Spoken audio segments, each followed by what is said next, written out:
This channel does not promote any violent, harmful, or illegal activities. All content provided by this channel is meant for an educational purpose only. রাজনীতির hotspot নন্দীগ্রামে, কারণ সেখানে শহীদ দিবস, আর সেই শহীদ দিবসে শহীদ তর্পণ নিয়ে, শ্রদ্ধা নিয়ে ভাগাভাগি।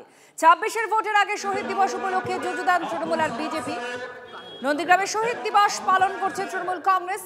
এই মুহূর্তে সেই ছবি দেখতে পাচ্ছেন, শেখ সুফিয়ান আছেন আর পরিবহন মন্ত্রী স্নেহাশিস চক্রবর্তী। কনিষ্ক আমাদের প্রতিনিধি আমাদের সঙ্গে রয়েছেন। কনিষ্ক, বিজেপির শহীদ শ্রদ্ধার পর এবার তৃণমূল কংগ্রেসের শেখ সুফিয়ানকে একেবারে আমরা দেখতে পাচ্ছি, ক্যামেরার সামনে দেখতে পাচ্ছি। আর কে কে আছে? দেখো, কিছুক্ষণ আগেই রাজ্যের পরিবহন মন্ত্রী স্নেহাশিস চক্রবর্তী এলেন। তার পাশাপাশি জেলা পরিবহনের চেয়ারম্যান থেকে শুরু করে একাধিক প্রথমকারী নেতৃত্ব থেকে শুরু করে ভূমি উচ্ছেদ প্রতিরোধ কমিটির নেতৃত্ব দিয়েছেন নন্দীগ্রামে তারা রয়েছেন। শেখ সুফিয়ান রয়েছেন ভূমি উচ্ছেদ প্রতিরোধ কমিটির সভাপতি।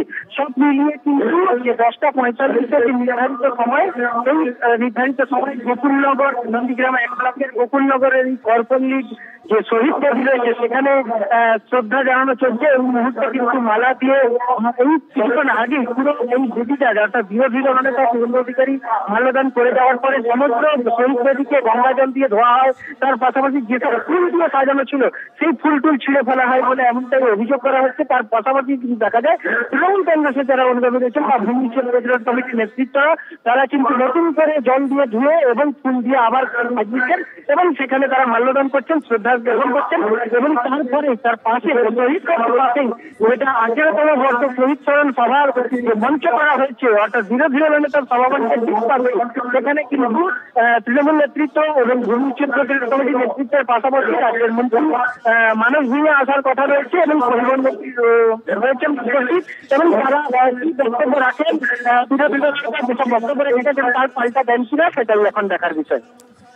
আমরা দেখাচ্ছি এই মুহূর্তে দুটো ছবি। শুভেন্দু অধিকারী কিছুক্ষণ আগে প্রায় 9:30 নাগাদ তিনি শহীদ দিবসে শহীদ শ্রদ্ধা জানান এখানে আসেন। সেই ছবি আপনারা দেখতে পাচ্ছেন স্ক্রিনে ডান দিকে, আর বাঁ দিকে এই মুহূর্তে তৃণমূল কংগ্রেসের শহীদ দিবসের যে কর্মসূচি সেই ছবিও দেখছেন। শেখ সুফিয়ান আছেন এবং রাজ্যের মন্ত্রী পরিবহন মন্ত্রী স্নেহাশিস চক্রবর্তী, তাকেও দেখা যাচ্ছে এই মুহূর্তে। আর ফুল ছিঁড়ে ফেলা হয়েছে এমন অভিযোগ করা হয়েছে, জল ছিটিয়ে শুদ্ধিকরণের কথাও বলা হচ্ছে।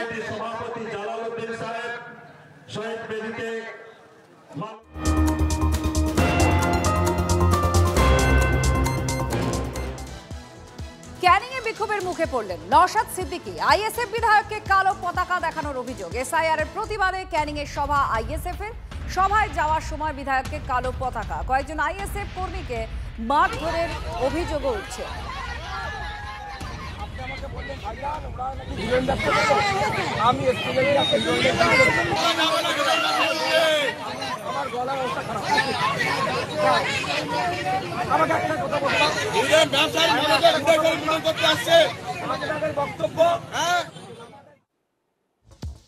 বারুদের স্তূপের ওপর কি মুর্শিদাবাদ জেলা দাঁড়িয়ে আছে? কেন এই প্রশ্ন উঠছে। শামসেরগঞ্জে ব্যাগ ভর্তি তাজা বোমা পাওয়া গিয়েছে। চাষের জমি থেকে এই বোমাগুলো পাওয়া গিয়েছে। রাতের শামসেরগঞ্জের থানার অন্তর্গত ভবানীবাটি হাটপাড়া কালভার্ট সংলগ্ন এলাকায় বোমা পড়ে আছে, এই খবর যায় পুলিশের কাছে। তড়িঘড়ি ছুটে যায় শামসেরগঞ্জ থানার পুলিশ। বোমা উদ্ধারের স্থান ঘিরে রাখা হয়েছে এবং গত সপ্তাহে প্রায় 1000 বোমা উদ্ধার হয়েছিল এই জেলায়, আর সেই আবহে ফের বোমা উদ্ধার হয়েছে। আতঙ্কে এলাকাবাসী। বম আছে, পাবলিক বলা বলি করছে বম আছে, এখানে এসে দেখলাম। আচ্ছা, তাই এখানে এসে দেখি সিভিক গেলা ডিউটি করছে, এসে এখন অব্দি চোখে বম দেখিনি। আচ্ছা, শুনেছি বম আছে, এবার যা আছে ওখানে বনি আছে, দেখবো গেছে কি করেছে, কি উদ্দেশ্যে রেখেছিল ওটা তদন্ত করা দরকার। যে কোনো মুহূর্তে দুর্ঘটনা ঘটে যেতে পারে। হ্যাঁ, হয়তো আমি যাচ্ছি, আমি জানি না ওখানে এই বম আছে, এখন যেতে যেতে হয়তো চাষের জমিতে নামতে গিয়ে বমটা ফুটা গেল, আমরা তো কোনো কিছু হতে পারতাম।